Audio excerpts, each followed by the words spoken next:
পিকনিকে কে কয় টাকা দিছ সব হিসাব করা হবে, আর কে কি খাবি এখানে সব লিস্ট করা হবে, আর যেটা বেশি কথা কবি ওটার খেতে নিয়ে গাড় মারা দিবি। ঠিক আছে চল। আয়।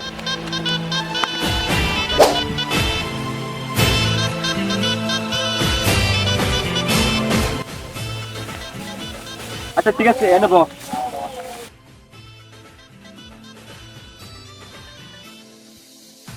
দেখ মারা, তোরা প্রতিবার পিকনিকে যা ঝামেলা করিস, তার থেকে ভালো এখন বল পিকনিকে কি কি করবি।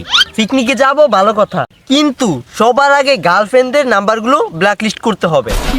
পিকনিকে খালি জনি সিং এর ডিজে গানই হবে। না না, মাঝে মাঝে বাচ্চারও গান বাজবে। তাইলে তোরা গান মারা খা, আমি যাব।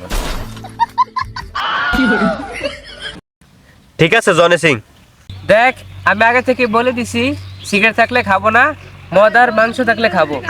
বেশ, যেটা পাবো সেটাই খাবো। মুরগির মাংস থাকলে খাবো না, খাসির মাংস থাকলে খাবো। কত টাকা দিছস? 30 টাকা। গার মারাবি না বেশি, মুরগির মাংসই খাবো। ঘাড় মারা খা, আমি খাবো না। এ বস, তোর জন্য একটা ডিম ভেজে দেবো। এ আমি কিন্তু পেট ভরে ভাত খাবো। ভাত খাওয়া যাবে না, শুধু মদ আর মাংস হবে। একটা সব থেকে ইম্পর্টেন্ট কথা, আমাদের এই পিকনিকে সবসময় এই সমস্যাটাই হয়, রান্নার সময় কোনো মেয়েদের দিকে তাকানো যাবে না। তাহলে তোর পিকনিক তোর গাড়ে ভরে নে।